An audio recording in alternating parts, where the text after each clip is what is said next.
Baik, Assalamualaikum warahmatullahi wabarakatuh. Om Swastiastu. Salam sejahtera bagi kita semua. Salam sehat. Kembali lagi di channel saya ini di Ardianto 02 TV.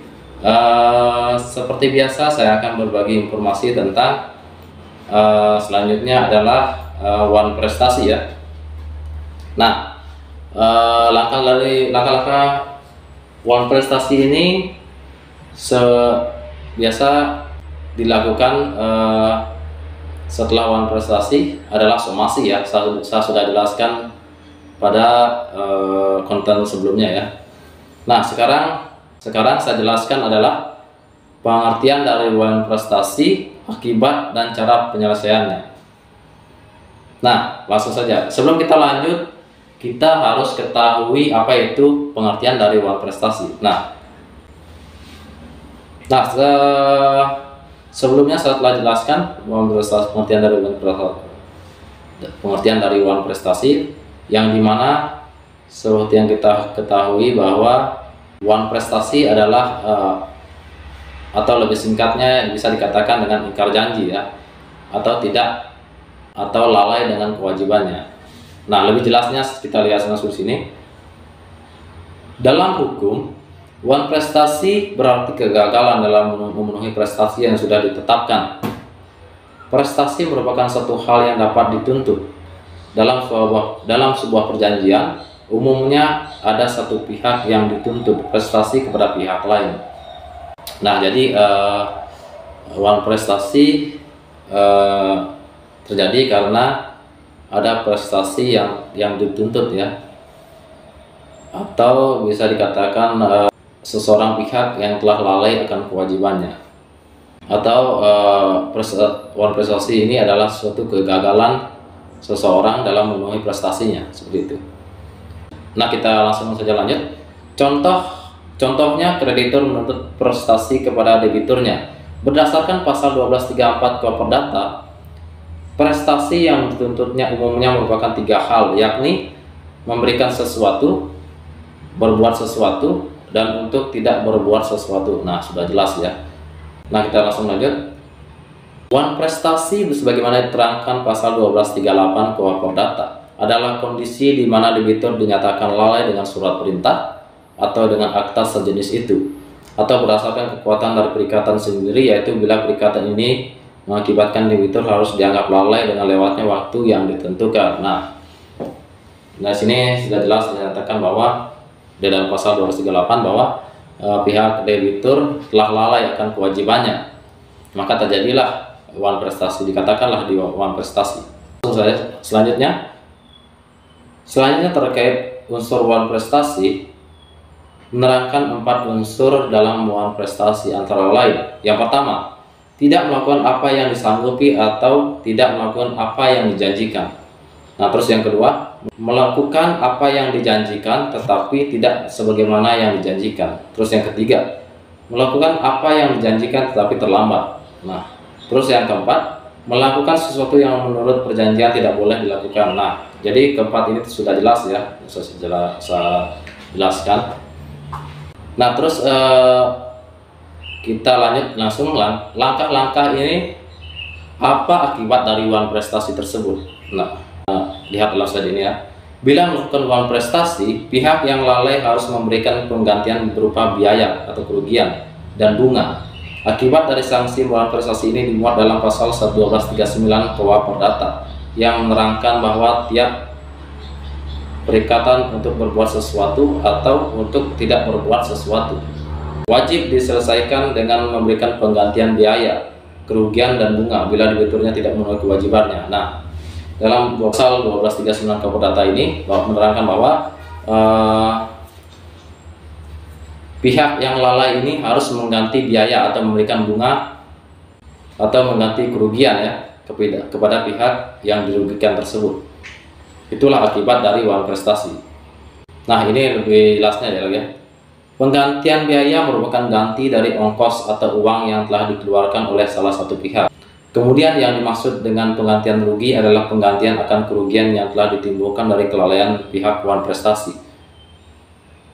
Nah, dalam terkait bunga, menerangkan bahwa bunga dapat diklarifikasikan menjadi 3 jenis. Bisa kita lihat sini, bunga meratoir, yaitu bunga terutang karena debiturnya terlambat memenuhi kewajibannya. Nah, di sini bunga moratoir, bunga yang diakibatkan karena debitur tidak memenuhi kewajibannya, biasa karena tidak melakukan pembayarannya, maka ia dikenakan bunga. Terus yang kedua, bunga konvensional, yakni bunga yang disepakati oleh para pihak. Nah, ini merupakan bunga yang telah melakukan kesepakatan bersama ya. Apabila ia tidak memenuhi kewajibannya, maka ia harus memberikan bunga yang lebih kepada pihak yang dirugikan. Nah, terus bunga kompensatoir, yakni semua bunga di luar bunga yang ada dalam perjanjian. Nah, ini semua bunga yang di luar perjanjian ya, karena bunga ini di luar dari suatu perjanjian itu. Jadi ia harus membayar semua termasuk dan di dalam perjanjian itu ya. Jadi ini cukup besar ya bunganya ya. Nah, kita langsung lanjut. Nah, apabila uang prestasi ini timbul atau terjadi, maka terjadilah somasi yang diberikan kepada pihak yang, atau biasa disebut dengan pihak debitur. Nah, kita lihat di sini langsung, apabila pihak debitur melakukan uang prestasi, pihak kreditur umumnya memberikan surat perintah atau peringatan yang menerangkan bahwa pihak debitur telah melalaikan kewajibannya. Surat ini dikenal dengan surat somasi. Nah, apabila seseorang telah lalai ya dengan kewajibannya, maka ia akan diberikan surat perintah atau atau surat peringatan. Itu disebut dengan somasi. Surat itu disebut dengan somasi ya. Nah, jadi surat itu disebut dengan somasi ya. Nah, langsung saja kita lanjut di sini. Terkait somasi, somasi merupakan langkah efektif untuk menyelesaikan sengketa sebelum pengajuan perkara ke pengadilan dilakukan. Somasi bertujuan untuk memberikan kesempatan kepada calon tergugat untuk berbuat atau menghentikan suatu perbuatan yang dituntut. Nah, jadi somasi ini merupakan langkah ya untuk menyelesaikan suatu perkara sebelum ia dilaporkan ke pihak atau diajukan atau digugat melalui pengadilan. Maka langkah yang dilakukan sebelum itu, jadi ia diberikan kesempatan melalui somasi tersebut terlebih dahulu ya. Seperti itulah contohnya. Terus kita lanjut lagi, gugatan wan prestasi ini. Nah, apa gugatan dari wan prestasi ini? Bisa kita lihat sini ya. Apabila setelah memberikan somasi pihak debitur tidak juga melakukan apa yang dituntut, pihak kreditur dapat menuntut atau menggugat uang prestasi yang telah dilakukan. Ada 3 kemungkinan bentuk gugatan yang mungkin diajukan oleh pihak yang merasa dirugikan akibat dari uang prestasi, yakni sebagai berikut. Bisa kita lihat sini ya. Yang pertama, melalui parate eksekuti. Kreditur melakukan tuntutan sendiri secara langsung tanpa pengadilan. Pihak kreditur bertindak secara eigenreaching atau menjadi hakim sendiri secara bersama-sama. Dalam praktiknya, langkah ini berlaku pada perikatan ringan dan nilai ekonomisnya kecil. Nah, ini sebuah langkah gugatan antara pihak debitur dan kreditur. Nah, mereka mencari solusi gimana baiknya agar proses penyelesaian ini berjalan dengan baik ya. Jadi misalnya pihak kreditur ini mendatangi debitur. Nah, ia menanyakan apakah ia sanggup untuk melakukan kewajibannya lagi atau tidak. Nah, dan apakah ia dapat menggantikan biaya kerugian dari kreditur ini. Nah, itulah langkah-langkahnya ya. Dengan adanya melalui gugatan parate eksekusi ini, mereka menjadi hakim secara masing-masing. Dan ini tanpa melalui pengadilan ya, belum mencapai pengadilan, dan biayanya lebih ringan lagi dan lebih efisien, nilai ekonomis lebih kecil ya. Yang kedua, gugatan yang kedua melalui arbitrasi atau perwasitan. Kreditur atau debitur sepakat untuk menyelesaikan persengketaan melalui wasit atau arbitrator. Saat arbitrator memutuskan sengketa tersebut, baik kreditur dan debitur harus tunduk pada putusan. Kendati putusan tersebut merugikan atau menguntungkan salah satu pihak, keduanya wajib menaatinya. Jadi pihak kreditur dan debitur ini mencari seorang wasit ya,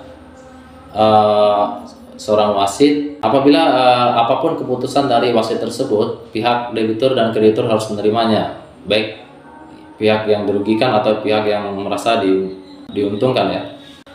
Jadi dia harus tunduk pada wasit tersebut atau arbitrasi tersebut. Nah, terus yang ketiga, langkah yang ketiga, gugatan relay eksekutif. Penyelesaian sengketa antara kreditur dan debitur oleh hakim di pengadilan. Umumnya langkah ini diambil saat masalah yang dipersengketakan cukup besar dan nilai ekonomisnya tinggi, atau di antara pihak kreditur dan debitur tidak ada penyelesaian sengketa meski cara parate eksekutif telah dilakukan. Nah,